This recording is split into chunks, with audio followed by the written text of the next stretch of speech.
Queridos, a paz do Senhor, tudo bem com vocês? Estamos aqui para dar início em mais uma escola bíblica dominical na nossa Igreja Assembleia de Deus Missão aos Povos. Sejam todos bem-vindos, curte, like e compartilha essa aula com todas as pessoas que você conhece.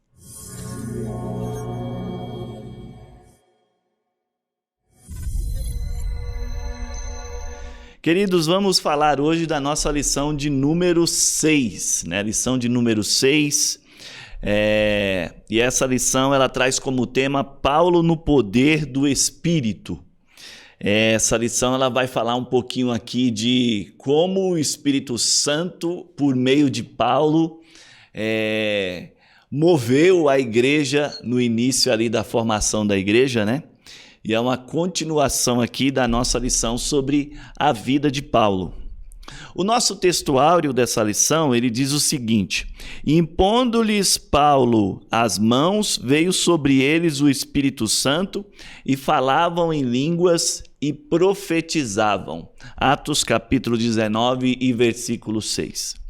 E a nossa verdade prática nos diz o seguinte: uma vez movidos no poder do Espírito, podemos ser bem-sucedidos na missão de pregar o Evangelho a toda criatura.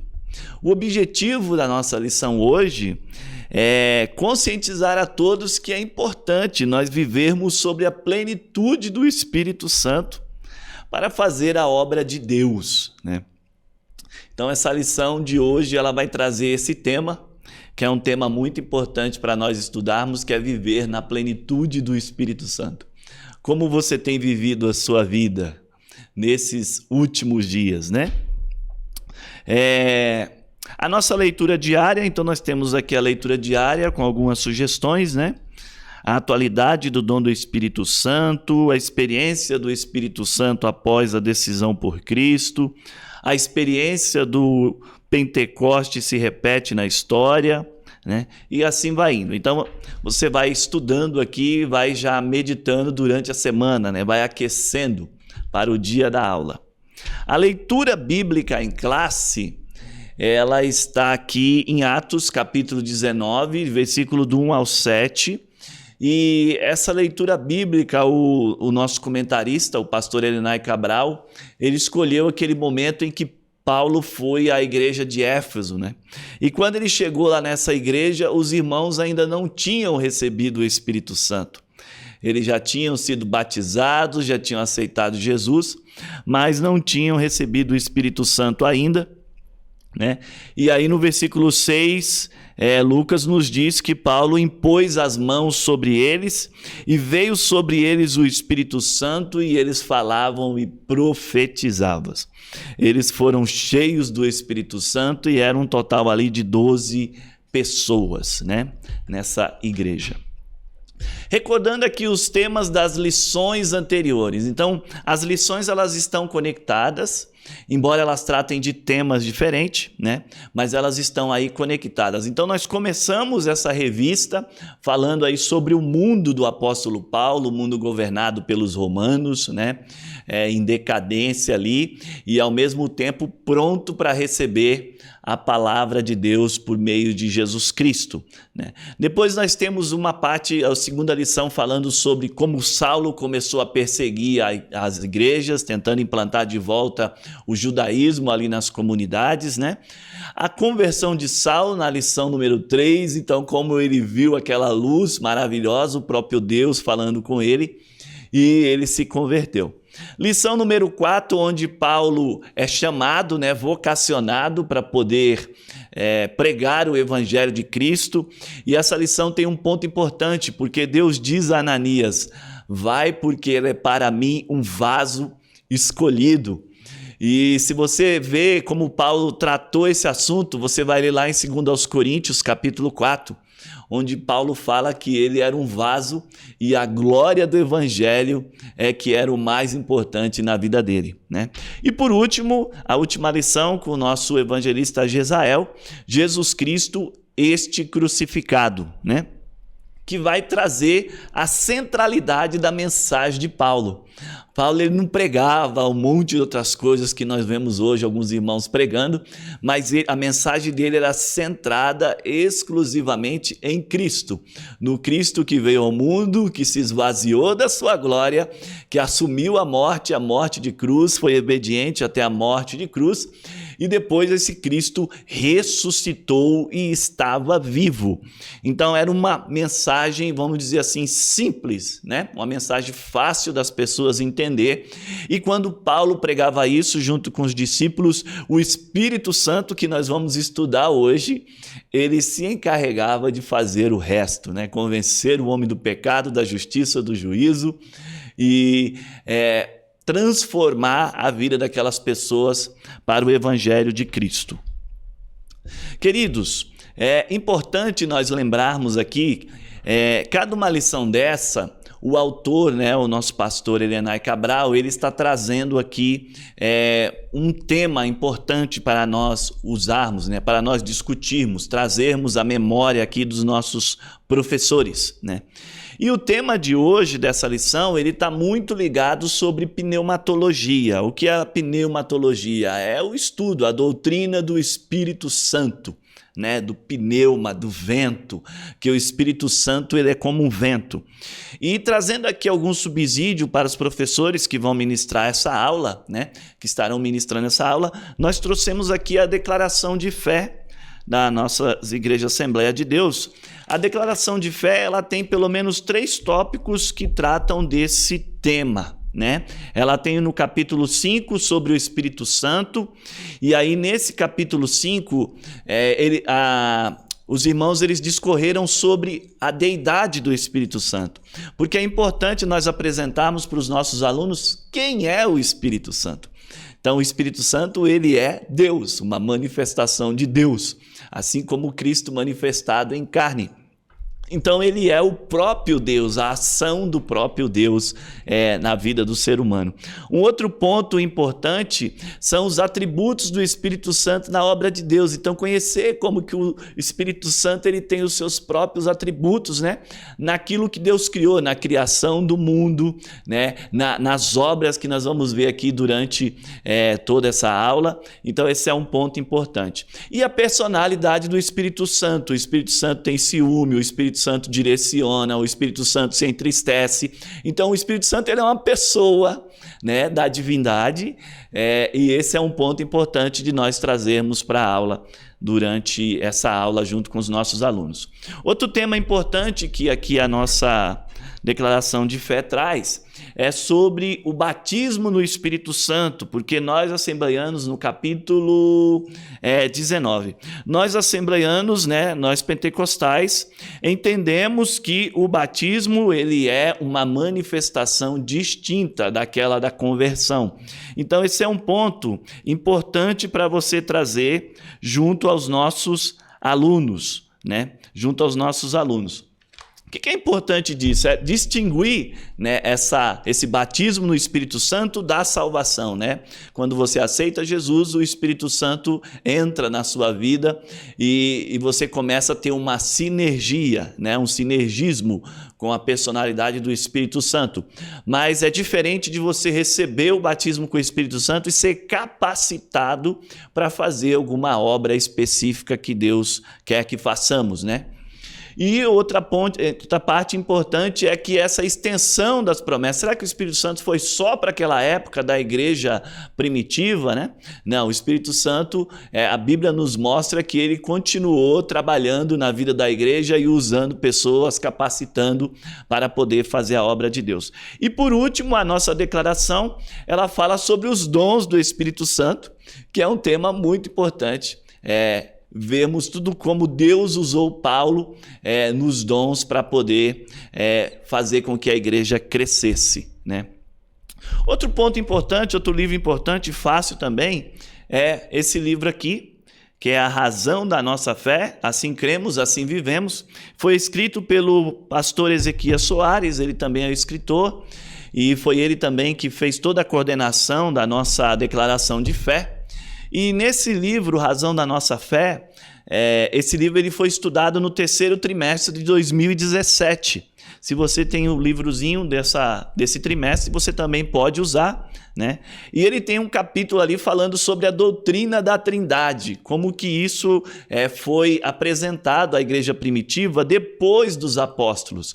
Então nós temos ali Tertuliano, Orígenes, nós temos Atanásio, os pais da Capadócia, e como esses irmãos foram trabalhando esse tema nos concílios até chegar hoje ao que nós conhecemos, né? O capítulo 5 fala sobre o Espírito Santo e o capítulo 10 sobre as manifestações do Espírito Santo. Esse livrinho aqui, tá? Então são alguns subsídios. E esse ano, no ano 2021, nosso primeiro trimestre, nós também estudamos sobre o Espírito Santo, o verdadeiro pentecostalismo, né? Revista também do pastor Ezequias Soares, e a nossa primeira lição, a pessoa do Espírito Santo. Então, se você tem as revistas em casa, você pode dar uma folheada nelas e preparar o material aí para a sua aula, né? Então, a nossa primeira lição, a primeira parte aqui da nossa lição, ela vai tratar de como o Espírito Santo, Paulo imbuído aí do Espírito Santo, cheio do Espírito Santo, depois que ele teve um encontro com Cristo e que Ananias impôs as mãos sobre a sua cabeça, como que Paulo, cheio do Espírito Santo, ele começou a pregar esse Cristo ressuscitado que nós vimos na aula anterior. E esse tema ele está muito baseado naquilo que Jesus profetizou, né? Naquilo que Jesus falou que ia acontecer, né? Nós temos lá em Atos capítulo 1, versículo 5, onde o Senhor Jesus diz para eles assim: porque na verdade João batizou com água, mas vós sereis batizados com o Espírito Santo não muito depois desses dias. E recebereis a virtude do Espírito Santo, no versículo 8, que há de vir sobre vós e ser-me-eis testemunhas, tanto em Jerusalém como em toda a Judéia e Samaria e até aos confins da terra. Essa virtude, esse batismo do Espírito Santo que Cristo profetizou, que Cristo disse à igreja, é que nós vamos estudar hoje, né? E discorrer, será que esse batismo acontece ainda hoje? Será que foi só para a igreja primitiva? Será que esses milagres foram exclusivamente naquele tempo, né? E o que é essa virtude? O que é esse poder, esse dínamo, né? Como que isso opera em nossas vidas? Então essa é a nossa aula de hoje e vamos trabalhar esse tema. Então o apóstolo Paulo ele foi batizado com o Espírito Santo e uma das evidências desse batismo é o falar em línguas estranhas. Então ele começou a falar em línguas estranhas, como aqueles irmãos, aqueles 120 irmãos que estavam reunidos lá no dia de Pentecostes também falaram. Então, nesse dia de Pentecoste, houve um evento e o Espírito Santo se manifestou como um vento veemente, impetuoso, encheu toda a casa e eles viam línguas repartidas como de fogo pousar sobre a cabeça de cada um deles e aqueles irmãos começaram a falar em línguas, só que as pessoas entendiam em outro idioma e com isso várias nações foram evangelizadas naquele dia. Passando esse evento, a igreja começou a crescer, se expandir, né? O nome de Cristo, esse Cristo ressuscitado começou a ser pregado e essa era a mensagem da igreja, não tinha uma outra mensagem, a mensagem especificamente era essa, né? Era simples, objetivo, eles falavam do Cristo crucificado e que as pessoas tinham que se arrepender dos seus pecados, aceitar a Cristo como Salvador, ele como um substituto daqueles pecados e viver o reino de Deus. E Paulo vivenciou isso. Paulo começou a perseguir esses irmãos, né, que pregavam essa mensagem, porque ela era diferente do judaísmo. Então eles não guardavam sábado, não comia comida kosher, então era tudo meio mais simples, não tinha todos os rituais que nós vemos no judaísmo. E Paulo começou a perseguir esses irmãos quando teve um encontro com Cristo e foi batizado com o Espírito Santo. Então nós vemos aqui, eu trouxe aqui um mapa aqui das viagens missionárias de Paulo, porque esse é um tema, né?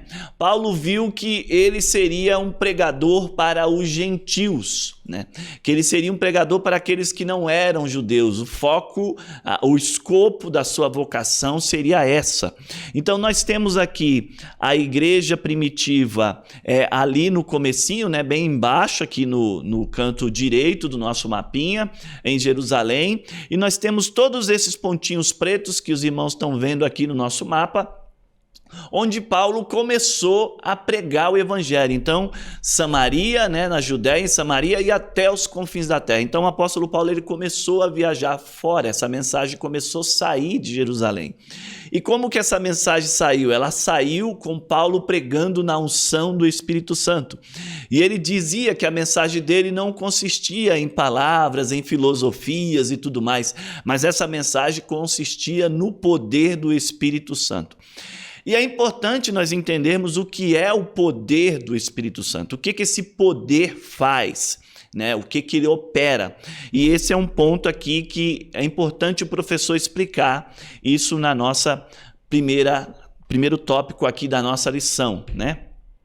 Eu trouxe aqui também um mapa hoje, um mapa atual, né, dessa região. Então nós temos Israel ali pequenininho, de uma cor bem clarinha ali, um amarelinho, né? Depois nós temos a Síria, Iraque, temos a Turquia. Então uma boa parte das igrejas primitivas estavam na Turquia e na Síria, né? Antioquia ficava na Síria, a primeira igreja onde os irmãos foram chamados de cristãos, né?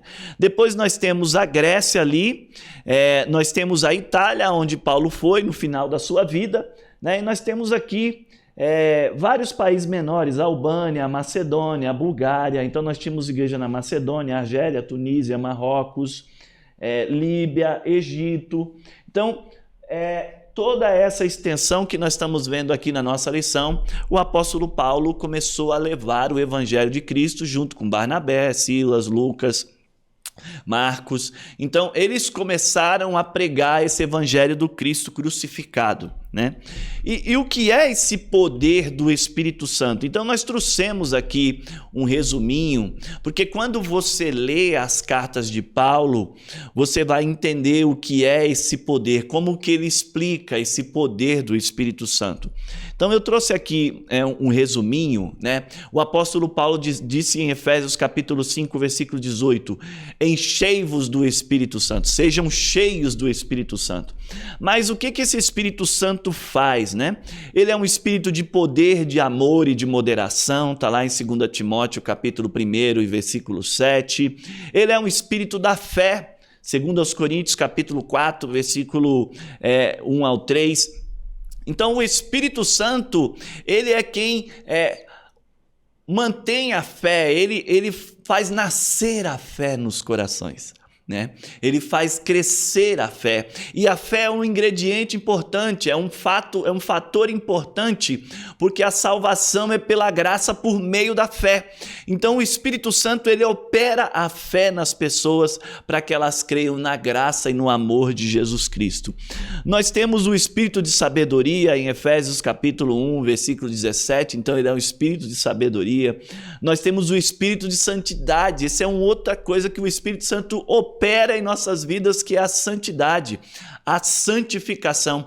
Então o Espírito Santo, ele convence o homem do pecado, da justiça e do juízo, ou seja, o apóstolo Paulo pregava, o Espírito Santo convencia aqueles que estavam ouvindo, e o Espírito Santo participava desse processo de santificação. Então o Espírito Santo, ele opera esse processo de santificação em nossas vidas. Eu quero ser santo, e o Espírito Santo, ele te conduz à santidade. O Espírito Santo é o Espírito da promessa, é o Espírito de adoção, Romanos capítulo 8, versículo 15. Então o Espírito Santo, ele convence o homem, mesmo esse homem pecador, esse homem que vivia sem Deus, que ele pode ser acolhido por Deus, que ele pode ser adotado por Deus. Tanto que ele convenceu o próprio apóstolo Paulo. O apóstolo Paulo, ele foi convencido, porque ele fala em suas cartas que ele era um perseguidor, que ele era blasfemo, que ele fazia os irmãos blasfemar. E como se sentir perdoado por isso? Como se sentir perdoado só recebendo a adoção do próprio Deus por meio do Espírito Santo. Um outro ponto importante é que o Espírito Santo ele opera a justificação, ele torna o cristão justo por meio do sacrifício de Cristo, né? 1 Coríntios capítulo 6, versículo 11, 2 Tessalonicenses capítulo 2, versículo 13. O Espírito Santo ele inspira a adoração. Então, esse era um ponto importante porque no reino romano, os imperadores eles eram deuses, eles eram como deuses, né? Havia uma miríade de deuses, eles eram politeístas, e os irmãos eles eram obrigados a adorar o imperador, e muitos irmãos começaram a se recusar, eles começaram a recusar a adorar o imperador, e por isso eles eram perseguidos e morriam, né? O Espírito Santo, ele habita em nós. Então nós temos o próprio Deus habitando no cristão. Você é templo do Espírito Santo. 1 Coríntios capítulo 3, versículo 16. O apóstolo Paulo ele mostra que aquele Deus que estava no templo judaico, que estava lá dentro da arca, né? Que estava na adoração, naquele local físico, ele não habita mais lá, ele habita dentro de cada irmão. Então cada irmão era um templo, e isso enfurecia demais os judeus, porque eles entendiam que Deus não estava habitando dentro das pessoas, ele estava no templo, e isso gerava aquela perseguição dos fariseus e dos judeus contra os irmãos, né? Então Paulo explica que nós agora somos o templo e que Deus habita dentro de nós, né? O Espírito Santo intercede nas orações, então a participação de quando você está orando. O Espírito Santo ele trabalha na unidade da igreja, e aí um ponto importante que Paulo coloca que o Espírito Santo ele nos dá vitória sobre a carne. Então nós vamos ver lá Gálatas capítulo 5, onde tem todo aquele trecho explicando a natureza pecaminosa, o que essa natureza pecaminosa quer e o que o Espírito Santo faz, o fruto do Espírito, né? Todas aquelas manifestações, o amor, a longanimidade, a paciência, a temperança. Então, todas essas manifestações do fruto do Espírito, o apóstolo Paulo diz que o Espírito Santo opera. E esse é um ponto importante, por quê? Porque a igreja vivia num mundo devasso, né? Éfeso mesmo era uma cidade ali onde tinha templo de adoração, onde tinha uma devassidão enorme, e o apóstolo Paulo mostrava como o Espírito Santo transformava a vida dessas pessoas que viviam nesse mundo devasso, nesse mundo contrário à vontade de Deus, vivendo as paixões da sua própria carne, para crucificar a sua vida com Cristo e começar a viver uma nova vida longe do pecado. Então, essa mensagem do apóstolo Paulo, essa unção do apóstolo Paulo para pregar o evangelho foi por meio do Espírito Santo. Então o Espírito Santo agiu na vida de Paulo. E além de ele trabalhar, né, na parte interior do ser humano, o Espírito Santo ele dava poder a Paulo para expulsar demônios, para curar enfermos. O apóstolo Paulo ele foi apedrejado, quase morreu, teve visões celestiais. Ele sofreu naufrágio, ele caiu em uma ilha, uma serpente, uma víbora mordeu ele e as pessoas achavam que ele ia morrer, mas ele não morreu porque a unção do Espírito Santo estava na vida dele. Então vai acontecendo uma série de sinais, o Espírito Santo direcionando, vai por aqui, vai por ali, faça assim, e pregando, e a mensagem sendo levada, e o povo recebendo a palavra de Deus e sendo transformada. Então, o primeiro tópico da nossa lição, ele vai trazer como o Espírito Santo na vida de Paulo, ele operou maravilhas, né, naquela época. O segundo ponto da nossa lição, o apóstolo Paulo ele vai traçar o seu argumento sobre a plenitude do Espírito Santo. E o que é essa plenitude do Espírito Santo? Nós temos aqui o trechinho, que é em Atos, no nosso textuário, né, que nós lemos aqui, onde diz que o apóstolo Paulo chegou lá em Efésios.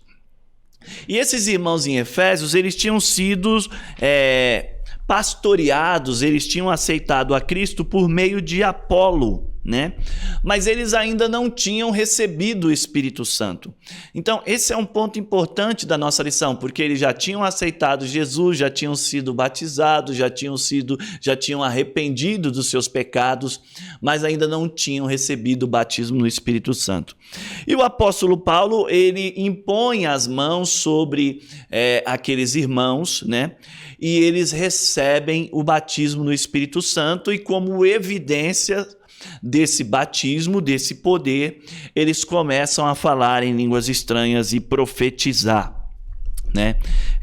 Esse é um ponto importante do professor trazer isso na lição, porque essa é a forma como nós pentecostais cremos na plenitude do Espírito Santo, na unção do Espírito Santo, né?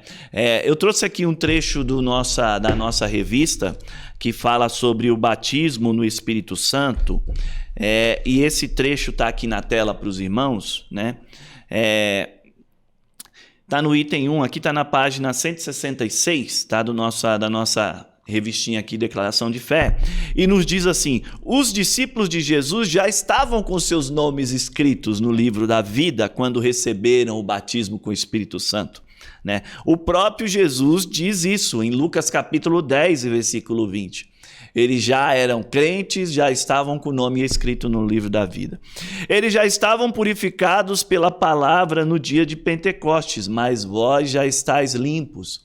João capítulo 15, versículo 3.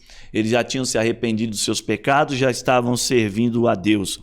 E quando o Consolador desceu sobre os discípulos no dia de Pentecostes, eles já tinham o Espírito Santo, porque Cristo já tinha soprado o Espírito Santo neles. Em João capítulo 20, versículo 22, né? Cristo soprou nos discípulos e disse: recebei o Espírito Santo. Então eles já tinham o Espírito Santo, mas eles não estavam plenos, eles não estavam cheios, eles ainda não tinham sido batizados. Então, na experiência da salvação, o Espírito Santo passa a habitar na vida do crente. Todos os crentes em Jesus já têm o Espírito Santo, pois é Ele mesmo quem conduz o pecador a Cristo, como nós falamos aqui, né? João capítulo 16. Né? O batismo significa algo distinto do novo nascimento, significa o recebimento de poder espiritual para realizar a obra da expansão do Evangelho em todo o mundo, para uma vida vitoriosa e também uma adoração mais profunda. Então, o que é o batismo? Ele é uma capacitação para você exercer uma atividade na obra de Deus, para você ter poder para exercer aquilo que Deus quer. E o apóstolo Paulo, ele explica isso nas suas cartas, ele explica isso em todo o seu esboço, né? Arcabouço aqui nessas 13 epístolas que nós lemos. E nós vemos, queridos, que esse é um ponto importante de nós enfatizarmos aqui. Você precisa buscar o Espírito Santo, você precisa ser cheio do Espírito Santo, para que Deus possa te usar para manifestar essa graça dele, essa misericórdia dele na vida das outras pessoas. Quando Cristo disse para os discípulos: permanecer em Jerusalém até que do alto vocês sejam revestidos de poder, ele colocou um fim, um objetivo, uma meta, né? Uma finalidade. E a finalidade era: ser-me-eis testemunha. Né? Então nós vemos que os discípulos, eles já tinham o Espírito Santo, mas depois da morte de Cristo, depois da ressurreição de Cristo, eles deram uma apagada, né? Aquela vontade de testemunhar já não era a mesma quando Cristo estava presente. Mas depois do Pentecoste, depois que o Espírito Santo, como vento veemente e impetuoso, entrou na vida deles, depois daquele período de oração, os discípulos mudaram radicalmente. Pedro, ele sai, aqueles irmãos saem e eles começam a falar em línguas estranhas e pregar para aquela multidão que estava do lado de fora. Eles perdem o medo da perseguição do judaísmo, eles perdem o medo da perseguição do César, do Império Romano, né? Eles começam a morrer por amor de Cristo, eles começam a manifestar a glória de Deus, curar enfermos, expulsar demônios, falar em línguas estranhas, começam a ter visões, né? Como o próprio Ananias, que tem a visão, e Deus fala com ele e ele vai lá orar por Saulo. Então, há uma mudança quando o crente é cheio do Espírito Santo. Há uma mudança de atitude, há uma mudança de ação, há uma mudança de perspectiva, há uma mudança de como ele vai ver o reino de Deus, como ele vai ver todo esse desenrolar da vontade de Deus na vida dele. Então, quanto mais ele se esvazia de si, quanto mais ele se enche desse Espírito, mais ele vê o mover de Deus, que é esse mover que nós vemos no livro de Atos, quando nós lemos esse livro maravilhoso. É o livro que se chama Atos do Espírito Santo. Nós vemos que é Atos, né, dos apóstolos, mas é Atos do Espírito Santo na vida dos apóstolos. A fonte do ensino do apóstolo Paulo, né? Então, qual era a fonte de ensino do apóstolo Paulo? A própria Escritura. Porque quando nós vamos olhar e analisar esse mover do Espírito Santo, ele também acontecia no Antigo Testamento. Eu trouxe aqui algumas fotos, algumas figuras, né, para relembrar os irmãos dessa situação, porque o próprio Espírito de Deus pairava sobre as águas na criação. Ele estava participando da criação, né? O próprio Espírito Santo de Deus, ele usou Moisés, e aí o vento de Deus abriu o mar e o povo passou em terra seca. Por meio de Moisés, Deus abriu o mar. Então, o Espírito Santo, o apóstolo Paulo, ele começou, como eu diria, a ligar os pontos, né? No passado isso já aconteceu.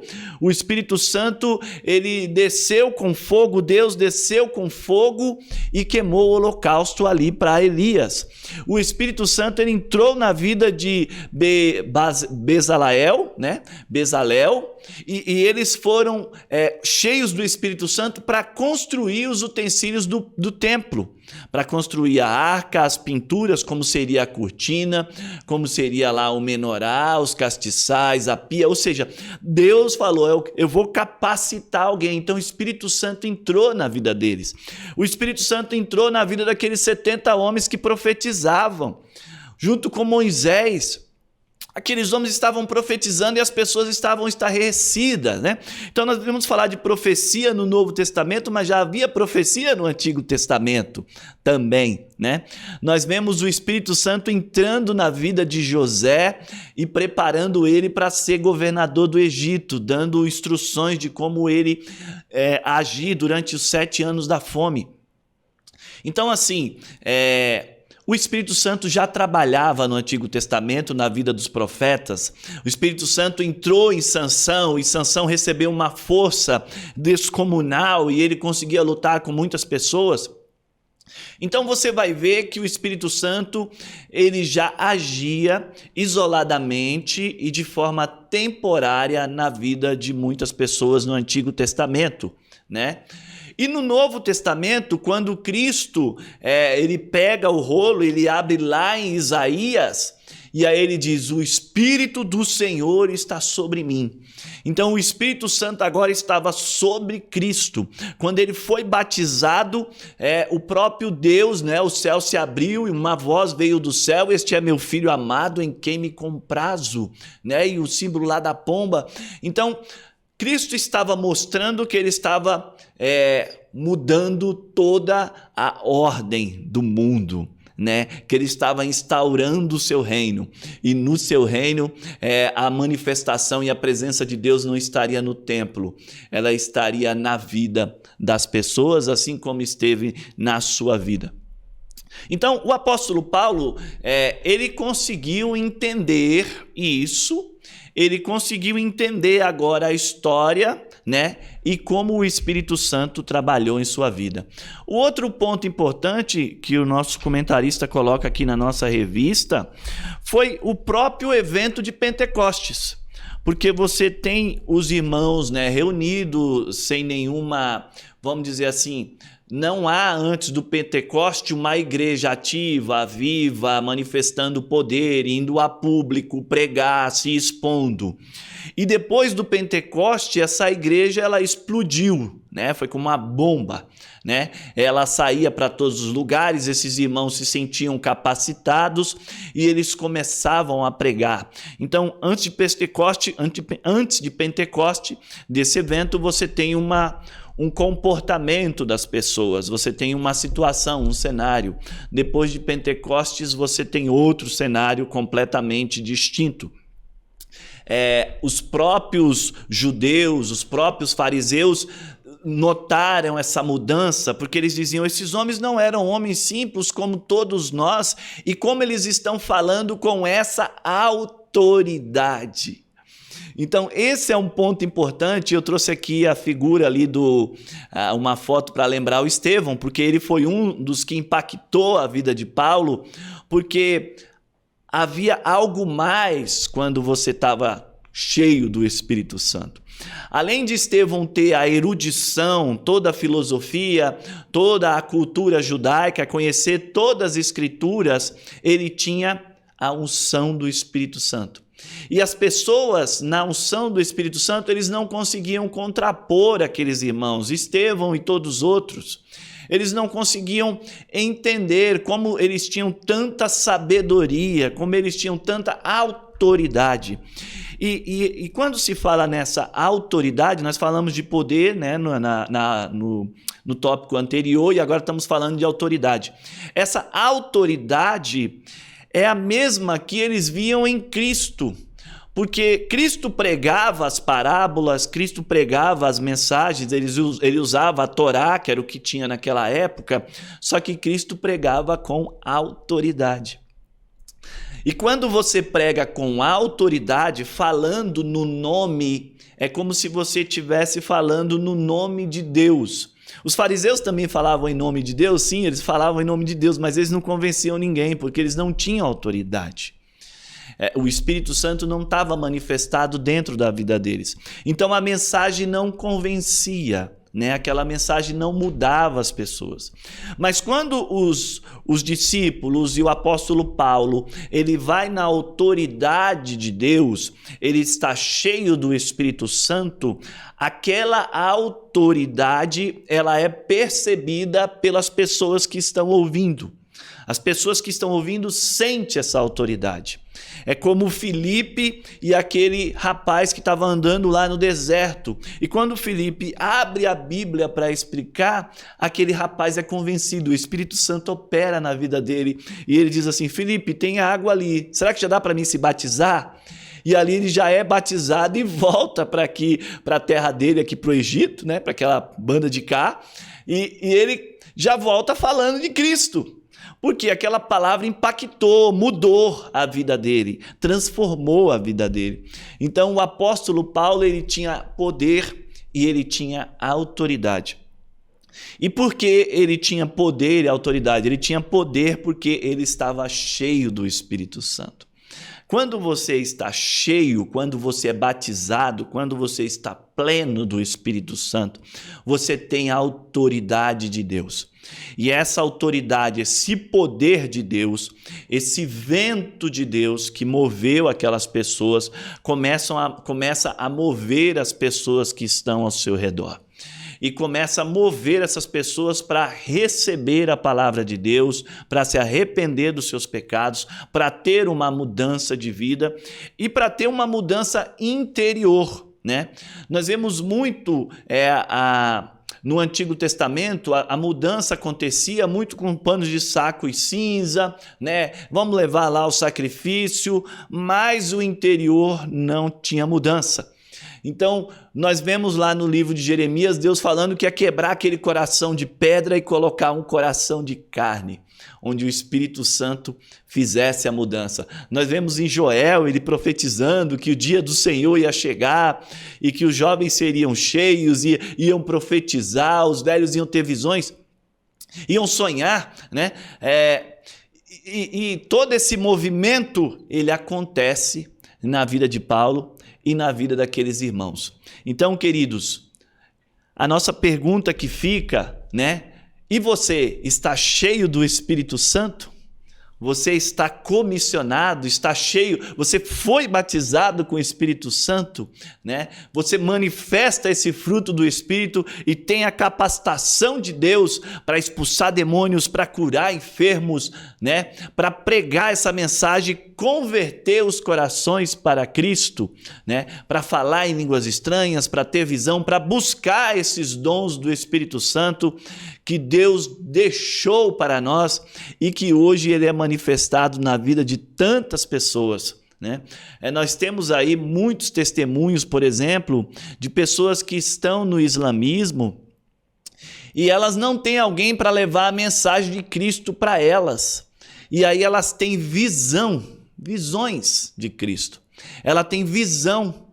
Ela lê a Bíblia. Nós temos o exemplo do irmão Merdi, que ele leu o livro de Lucas, ele estava fazendo a faculdade dele, foi fazer uma pós-graduação lá no Marrocos, e aí o professor dele falou, a sua tese vai ser confrontar a Bíblia com o Alcorão. E aí ele pegou o livro de Lucas, e quando ele começou a ler o livro de Lucas, Deus abriu a mente dele, revelou para ele todo o Evangelho, ou seja, o Espírito Santo trabalhou na vida dele, e ele veio e hoje serve a Deus. Então nós temos testemunho de muitas pessoas que foram alcançadas. Eu tenho testemunho na minha própria família, né, do meu pai que foi curado, foi abençoado, né, de pessoas que foram batizadas com o Espírito Santo e que hoje vivem na plenitude do Espírito Santo, movendo o lugar onde eles habitam. Que você seja cheio do Espírito Santo, né? Busque o Espírito Santo, viva na plenitude do Espírito Santo, porque quando nós vivemos na plenitude do Espírito Santo, é quando nós começamos a participar do mundo espiritual. O mundo material, ele é governado pelo mundo espiritual, né? O que é viver o reino de Cristo? Então, o que é viver o reino de Cristo? Cristo diz muitas parábolas e aí essas parábolas se resumem em ter o Espírito Santo na sua própria vida. Quando você tem o Espírito Santo e deixa ele agir na sua vida, deixa ele manifestar a sua glória, né? Dá permissão, porque o Espírito Santo de Deus, ele não força, não tem coerção, né? Você vai viver a plenitude do reino de Deus. Que Deus te abençoe, querido, tenha uma boa semana. Se você gostou dessa aula, compartilha, deixa o seu like aí no nosso vídeo e compartilha para as pessoas que precisam ouvir essa mensagem, que Deus vai te abençoar. Um bom domingo para você e uma boa semana. Fica com Deus.